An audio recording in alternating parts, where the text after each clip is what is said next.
right, over to you. All right. Thanks, Hannah, and so great to be here. I feel as though I'm not only a presenter, but part of the team with Hannah and part of Innovate US. So it's always so nice to have this connection. I set myself an alarm to make sure that we have some time for Q&A, so there's an opportunity for more dialogue. But I am a professor, and the setup here is that it's a bit of a lecture at first. So hopefully it's of interest. I spent a bunch of time on this presentation for you. And also, in addition to being part of the team, I am part of higher ed. So I am pointing the finger at myself because I feel as though government officials at the federal, but certainly at the state and at the local level, partner far too infrequently with universities, with colleges, with medical centers, with hospitals, with what I think of as anchor institutions. But here we're going to focus on higher education. And I also point the finger at myself because I think most of the blame lies with us, not with public sector officials. And so please take this entire presentation in the spirit of trying to provide some guidance, some framework, some data points, so that you can do a better job of partnering with folks like us, because I do think it's worth it. We are not easy to partner with, but the payoff and the benefit is tremendous. And so with that, I'm going to do a little bit of setup for us just to level set where we are going to go with this presentation. In terms of our session goals, it's both to broadly talk about university and local government partnerships and how universities can particularly be helpful around artificial intelligence, which is the technology that has captured all of us. In terms of my particular focus, Hannah did a little bit of background in terms of my career, but I would say that essentially I'm a local government person. I've spent my whole career, whether it's doing direct technical assistance or university research, it's always focused on local government. And within that, my frame has been around data and technology. So, how local governments can use data and technology to better engage residents and better improve services. More recently, I have been focusing on organizational culture. So you're going to feel or hear a bit about the whole notion of organizational culture and structure, both within universities and colleges, but also within public sector institutions. And I also focus a lot on partnerships. I'm a partnership guy. I really like networks. I've managed a number of networks. I've managed networks of chief information officers, chief data officers, and chief budget officers. And so I have this orientation to how we can do things better together, that the whole is greater than the sum of its parts, is sort of my guiding ethos in everything that I do. Here's just really quickly, Hannah had gone through with this, some of the background that I bring to all of this. I've done a lot of work with private foundations, which was at Living Cities. I was part of a federal network to support local governments through the National Resource Network. I've worked a lot with Bloomberg. I've written a book on data and technology called The New OS, and I'm now at the Burns Center working with Hannah. So let's dive in to our topic at hand, which is the importance of partnerships to government. So I want to provide a big picture sense of why is it we would even engage in partnerships? Why do we need to work with universities, colleges, and other anchor institutions? And for me, this comes back to the fact that, and I'm not going to use too much academic framing in this conversation, but I am going to start with one, which is that we live in a federalist system. I think we all know this. And a federalist system means we don't have one big national government like you might have in most countries in Europe. We have a federalist government, which means that we split power. And I know some of us might have disagreements in terms of quite how well that power is split, but we do have relatively coterminous power between the federal government and the state government. And then, of course, cities and other jurisdictions have authority and autonomy as well.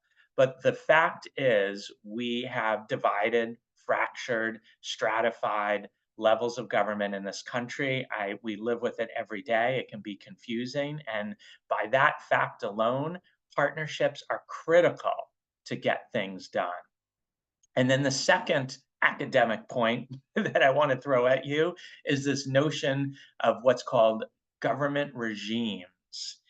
This is a phrase that a lot of us in the political science community use, and I think it's an important one. And it has a lot to do with what I think of as indirect or informal partnerships. And the point here is that in the United States, if you want to accomplish something, if you want to build a highway, if you want to fill potholes, if you want to ensure that people are receiving Medicaid in a timely fashion through their hospitals and service providers, oftentimes, almost always, it necessitates having partnerships. And those partnerships at times are strongest when they're informal, when they're behind the scenes, when they're understood, when they're not codified in laws. And so it's really important to understand what we think of as these governing bodies are, governing enterprises that might not be written down in paper, but are critical to getting things done.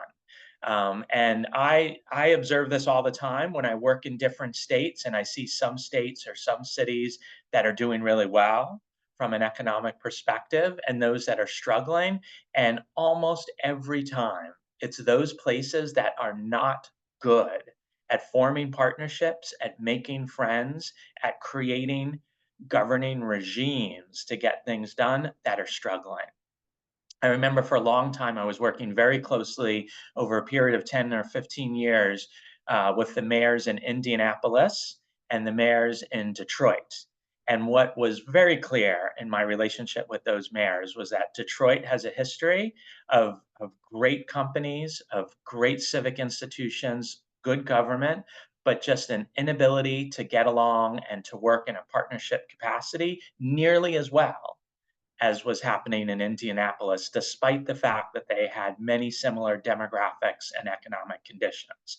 So I can't stress enough how important partnerships are for us to do our jobs well.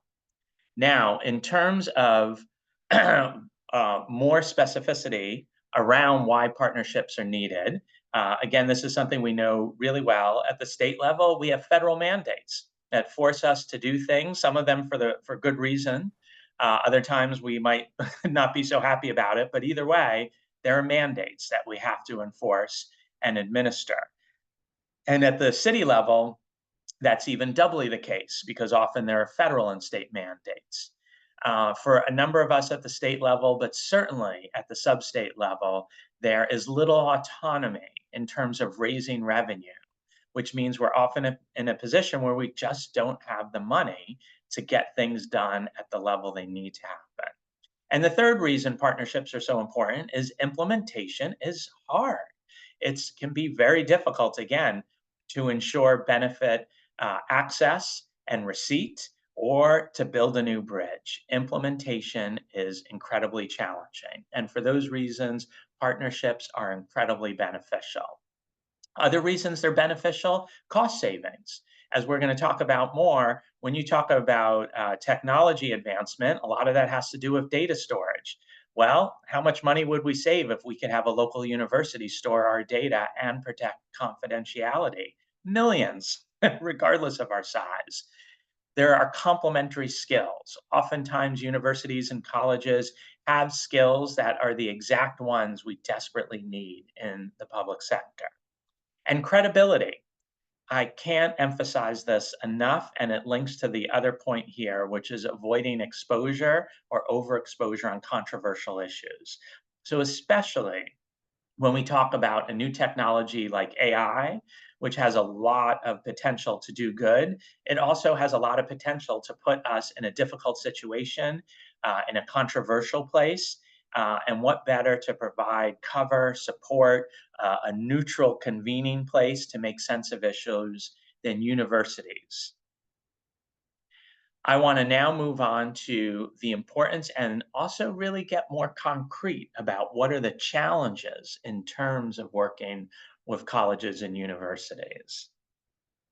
So first, let me continue the conversation about why we should work with universities with a particular focus on artificial intelligence, but you could also apply this to data and technology more generally. So number one is computational infrastructure. So if we were having this conversation 70, 80 years ago, for those of you that saw the movie Oppenheimer, and I'm guessing most of you did, we'd be talking about nuclear energy. How do we make sense of that? How do we harness nuclear energy? How do we make sure it works for us rather than against us? And what we did in this country is we set up national labs.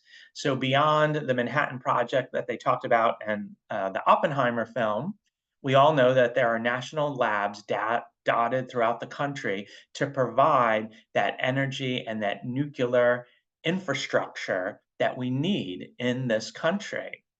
Well, we need the same thing when it comes to data and technology, and certainly to artificial intelligence. We have not set up a national lab network yet. When it comes to data and technology, it's a whole other story. That is something that I'm beginning to discuss with many other partners around the country with the federal government, because I believe it's something we need. It might not look like the national labs, but it is something that is necessary. But in the absence of a national lab infrastructure, universities and colleges right now have the potential to provide that data and technology infrastructure to ingest data, to protect data in terms of confidentiality and privacy, and to analyze data. That is what I mean by computational infrastructure. And then, of course, that analysis and that evaluation of data and AI, and by extension, the policies and the programs that we're responsible for, are things that universities are intrinsically and consistently working on. Now, a bit more broadly about how universities can be beneficial in terms of AI specifically, economic development. As we all know, right now, AI has become a bit of a gold rush. People are rapidly moving to see how they can take advantage of AI for their own government agencies, and certainly in the private sector for their businesses, whether those be incumbent and large businesses like Google and Microsoft and Facebook, but also startup businesses. And those that get ahead of the AI curve are going to benefit enormously. So it's hugely important for us from just an economic development perspective. Forget working directly with universities and colleges, but if we can be supportive of universities and colleges attracting and developing and facilitating AI economic development strategies, will have significant benefits for us. And this has to do with things like incubating new companies, technology transfer, spin-offs, and then, of course, helping to develop that talent pool, the workforce that we need for AI. The last piece I would mention here, and I mentioned it before, is that universities and colleges provide a convening space to bring companies together, to bring communities together, to begin essentially making sense of AI with universities in a neutral environment. So what I'd like to talk about now is something that I'm sure everybody is thinking about, which is, what are the difficulties?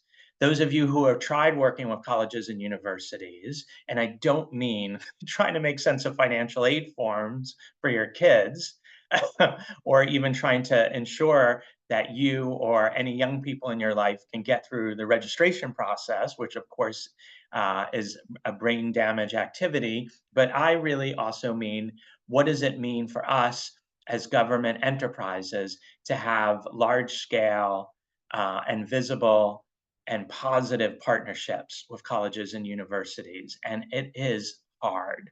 And I want to walk through each of these challenges because all of them are difficult. I know they feel insurmountable, but they're not. And I will give examples of how we can overcome them, but they are quite significant. So the first is that colleges and universities work in a siloed culture. They tend to operate in blissful ignorance of how government works or how things happen around them. They seem to feel that magically Police and fire and the environment and roads will be taken care of for them, their students, their faculty, and everyone else. So it's unfortunately important for us to understand what that culture is like and how we can break through it. Of course, their work processes are very different than those in the government sector. We are held accountable. Universities and colleges are rarely held accountable. I know that's not quite the case these days. Those of you that saw the headlines or read about it or listened to how Columbia University was grilled during the congressional hearings, that was the rare time in which universities were held to account, but they rarely are. And they tend to work on their own clock, where we often in the government sector are held to a clock of get it done now, get it done by the end of the day. And we also work in an environment where we're often drinking out of a fire hose, where universities tend to have the luxury of operating on their own time frame, which is very slow. Right? So very different work processes here. Another issue is that universities and colleges can feel as though no one is in charge or everyone is in charge. If you call someone who runs the government partnership office, they might not know the person that's running the budgetary office, or they might not know the person that's running the environmental office, or they might not know much of anything that's going on at that university. It's almost impossible, and it's certainly maddening that there is not a single point of contact or even clarity in terms of what the organizational structure is within anchor institutions like colleges and universities. Another issue that I found that's challenging working with government is that most government agencies, and this is usually at the sub-state level, not at the state level, but it generally applies to government, that when you think about partnerships, the default is to work with the business community. We in government have historically had good partnerships with companies, particularly local companies, and chambers of commerce and other business association and business groups. And when we can make those partnerships work, it's fantastic. Businesses in the private sector can be excellent partners for the things that we do if they're managed well. But it means that there's not as much of a tradition or orientation to work with universities and colleges. So what I've often found when I've advised governors and I've advised mayors that they say, oh, we spend a lot of time working with the private sector. I was just at a business luncheon last week, or the speech that I just gave to the Chamber of Commerce had a nice article in the local papers, and I have a great relationship with the president of the chamber. And then I say, well, what is your relationship like with the university provost or president or chancellor? And the response is often, I didn't even think of it. I haven't even met them. Or I met them once 2 years ago when the president was newly appointed at our local university. So we have to break out of that tradition of just working with the private sector and not working with colleges and universities. A little bit more about what these challenges are. And this first point goes to this notion of how universities can work in a silo. And the way I kind of think of it is that Cambridge model. The universities and colleges in America were built on the Cambridge and Oxford model in England, which means to be off in the country, away from cities, away from government, away from human beings. Universities and university officials, I find, feel most comfortable when they're not actually engaged in partnerships or actual dialogue with other human beings, and they operate as though there's a moat that is surrounding their campus, right? And again, this is the kind of thing we've got to break through that. And the power dynamics I want to mention can often feel, and for better or worse, they are unequal. I've spent a lot of time working with universities like Syracuse, of course, in Syracuse, New York. And usually the chancellor of Syracuse University is in a position of having more power and more money and more of an ability to get things done than the mayor of Syracuse.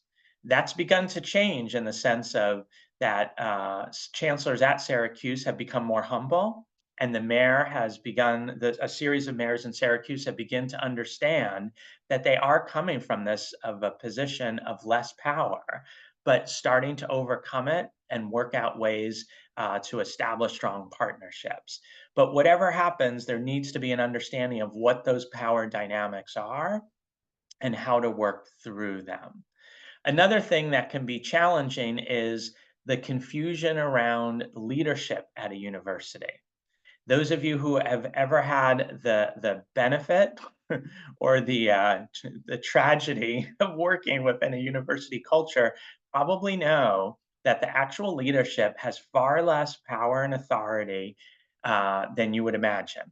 And oftentimes it's the faculty that have significantly more power and authority. One way I usually try and explain this to government officials is that fascinating and maddening dynamic between the executive branch and the legislative branch, meaning that amazing tension you'll find between a governor and the state legislature, or mayor, or city council, and of course between a president and Congress.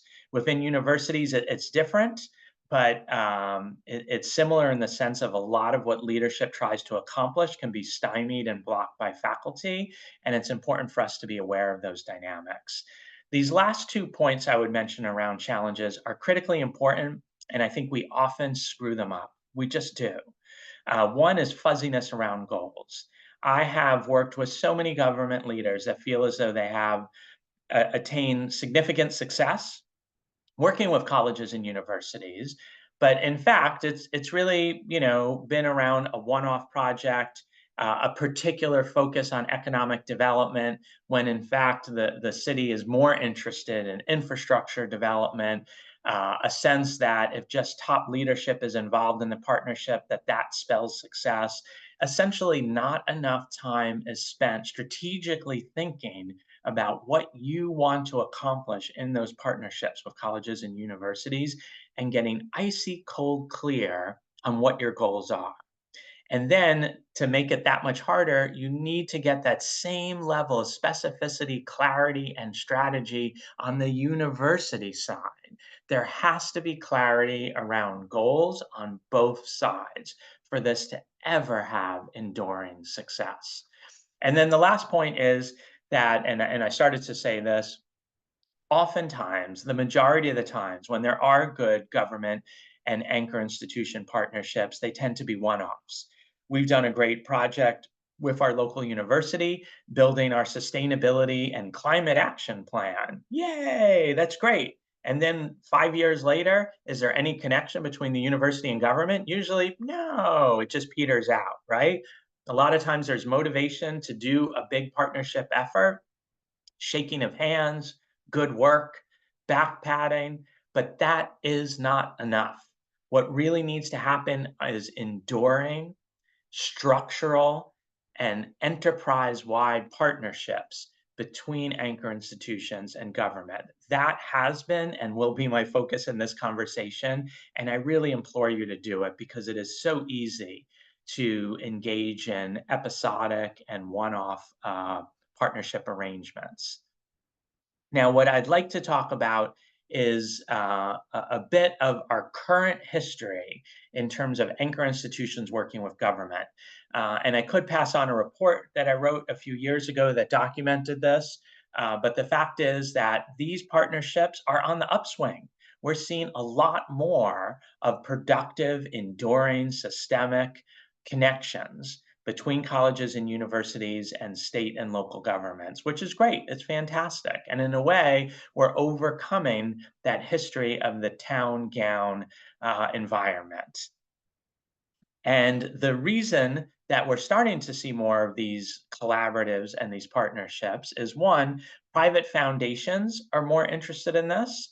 So whether that be a national foundation like the Ford Foundation or the Gates Foundation has put a lot of money into this, a lot of local foundations. So one example is I've spent a huge amount of time working with the Cleveland Foundation, and of course Cleveland, and there, the vast majority of their grant making for a long time, I don't know if it's still the case now, but for quite a while, was around helping government engage in productive partnerships with Case Western and Cleveland Clinic, which are their anchor institutions that have incredible importance to the local economy and how things operate in the Cleveland metro area. So there could be local foundations or national foundations to support the efforts that you would like to advance. AI is driving new partnerships. Universities want to get in on the AI moment that we are all living in. And so, what a great opportunity to be a partner. If universities want something, then let's take advantage of that interest on their end to engage with them. And connected to AI, a lot of times for universities, it's about data, data, data. Those of you who have started to look at AI probably know that AI runs on data.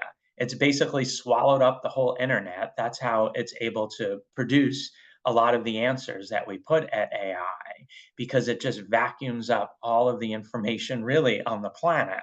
And universities are the same way. They want to input data so that they can study it, so that they can research it, so that there are opportunities for students and faculty. And you have some of the most valuable data that exists for universities, which is administrative data. And there are lots of ways in which those partnerships can be done safely, productively, and beneficially with universities. And connected to that, universities want to have more of an impact locally.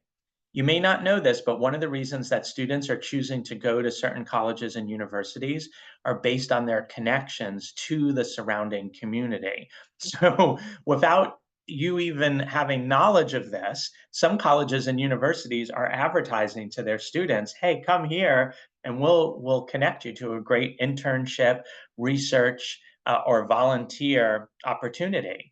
I say take advantage of that and make it much more structured and to your advantage. I'll quickly say one of the universities that has had the greatest success in the last 18 years is Tulane University in New Orleans. And that's because after Hurricane Katrina wrecked the university in the city, the university instituted the first private institution mandate requirement for students to engage in volunteer work and credit service hours in order to graduate. It's a wonderful program, and it's one of the things that has made Tulane University the hottest school in the last 15 years in the United States based on giving back to the community. Well, guess what? As wonderful as that is, I work a lot in New Orleans, and I can tell you that service learning is not structured, it is not strategic, and it is not something that the public sector broadly benefits from. This is what I have heard directly from engaging with my public sector colleagues. They appreciate it, they like it, but they think it doesn't do nearly as much good as it could. And again, who's responsible for that? It's both government and the universities seeing how to take advantage of this particular dynamic that we see now in terms of universities wanting to do more around AI, data, and by translation, working and engaging with government and surrounding communities. So now let me talk about a few examples where this actually works. I don't want to be a negative on all of this. I've seen some incredible instances where this has worked historically and where it's working now, and having incredible positive effects in the communities that make that commitment. So first, just starting with one of the most long-standing university and college collaboratives of all. And by all, I mean globally. The land grant institutions that were established in the 1800s in this country have just done so much to allow our country to thrive economically. And we are still benefiting from those institutions that have a tradition of collaboration. And you can look no further than the A&M system in Texas. And then Cornell University, which is one of the few private land grant institutions in New York City. I would also point to the North Carolina Community College system. This was a college system that was set up almost overnight in the 1950s by the governor of North Carolina, who said, I want to create an entirely new community college system with the exclusive focus on helping local communities advance economic development. And any of you who work in North Carolina know that everywhere in that entire state, economic development is driven by community colleges working in partnership with local government. It's also one of the reasons that the Tar Heel State has been one of the consistently economically successful places throughout the South. A more recent example, and there are a lot of recent examples, is the Applied Sciences competition in New York City. Here you had an example where Mayor Michael Bloomberg knew that universities wanted to be in an urban environment. They wanted to experiment with data and technology. So he created a competition. It turned into a global competition where everyone was fighting each other to establish a new engineering campus. And Cornell University, working with Technion in Israel, won that competition. And you know what they won from that competition? They had the distinct benefit of having to raise billions of dollars from donors to build their own campus. It was amazing. So here's an example where government did not give away money as government often does to businesses or to build sports stadiums, but they said, we know what the university interest is here, self-interest. We're going to make them work for it. And now we have a gleaming new engineering campus right in the heart of New York City. The urban labs at the University of Chicago are a relatively new effort in which there's an education lab, a crime lab, an environmental lab. They just put anything under the heading of lab, which essentially means the University of Chicago focuses on what it does well, which is RCTs, randomized control trials, which is a particular type of evaluation of government programs. But essentially, it means that the university has raised hundreds of millions of dollars to advance this type of evaluative method working with government. I want to give a couple of examples that are connected to us. Those of us who are here at Northeastern at the Burns Center are involved in a number of efforts, also specifically around AI and partnerships with government. One is we call the AI Impact Co-ops, which is run by Beth Novick, my colleague, and also Santi Garces, who is the Chief Information Officer in Boston. And essentially what's happened here is the new governor of Massachusetts has brought her cabinet together and said, come to this cabinet meeting with some AI issues that you have, whether it's to create better access for our programs, whether it's healthcare, or to address issues of transit accessibility and multimodal solutions for people with disabilities, and figure out how AI can help. And the different cabinet secretaries come, and then we provide computer science students, engineering students, that then create AI programming to address what the governor's needs are. It actually did not take that much effort and that much funding to do this. The governor now has a mechanism by which she is getting her staff, her senior level staff, to think about how AI can be helpful, and then can turn right to universities to say, you can do the heavy lifting of the work for us. Another way universities are being helpful is what we're doing right now. This entire talk is brought to you partly by the institution of higher learning we call Northeastern and the Burns Center at Northeastern. And the last one, and I hope to tell you more about this in a future conversation, is a new collective that has not launched yet, so you're one of the first to hear about it, called Rethink AI. So this is an effort in which I myself am working with colleagues at Cornell Tech, which I just talked about, the new university in New York, and then also with colleagues at New America, a think tank in Washington, D.C., and also my Boston colleagues at Emerson College. And this is one where we are going to use computational infrastructure at universities and colleges, both in the Northeast but around the country, to help local governments advance pilots around AI specifically.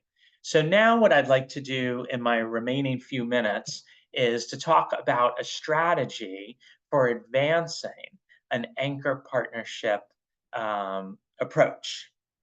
So here is my attempt to try and take everything that I have been talking about for the last bunch of minutes into a concise strategy for you to engage in similar partnerships if you haven't already. And if you are involved, in these types of partnerships, I think it's useful to apply this schema to it. So the first step, and it is sequential, is to identify priorities. As I had said at the outset, it's surprising quite how fuzzy most university and government leaders are about what it is that they actually want. And by clarifying your priorities, it also helps you see what the priorities are of your potential partner. The next is to map the assets that exist both within government, but more specifically within universities. Who are the professors? Who are the students? Can the universities actually leverage getting others at the table that you might want to have there? And what are the assets that you have as a government? The third piece of this is to engage senior leaders. I find that these partnerships do not work if it's just one individual within government and one champion within the university. So if there's somebody like a faculty member who runs a research center and is partnering with a specific department within government, that's fantastic and that's great. That should be supported and celebrated, but it does not translate into an enduring and meaningful and impactful partnership between government and universities. And that's where you really need to have the mayor or the governor or the lieutenant governor that is involved in a consistent, ongoing, visible partnership with counterparts within universities, which can include the president, the provost, or the right deans. The last one, and this is a really important one, is to codify what the goals and deliverables are and to make it public. This is something where we don't need to beat our chest about it, but we need to have something on paper, like an MOU, like a contract, or a policy white paper or strategy document, and whatever it is, release it, have it out there. If you don't, then you have to ask yourself, what is it that you're hiding, and why is there a hesitancy to have public accountability for the partnerships that you are agreeing to take on? One of the best examples I've seen of this is in Cincinnati. The University of Cincinnati created something called the Strive Collective, in which they, university leaders, the superintendent of the local schools, and government leaders throughout the Cincinnati region came together and they agreed that the priority was reading levels within the K through 12 system. There was agreement on what those priorities were. There was agreement about how to get there and what the role of anchor institutions in government would be. There was a timeline that was articulated and it was released to the media. And that enabled the media to come back once a year and say, where are those institutions in terms of meeting those goals? Sometimes when you have an agreed upon set of goals and benchmarks, it's referred to as a compact, C-O-M-P-A-C-T. It's essentially saying to everybody publicly, we are holding hands and we are doing this together. We are in a compact. We are in agreement as partners. Oh, that's my little ringer going off. And what still good take a time few minutes. Feel yeah. free to. Okay. Yeah. So I am going to stop there and would love to take any questions or responses that we have. And now trying to see where the Let me just stop the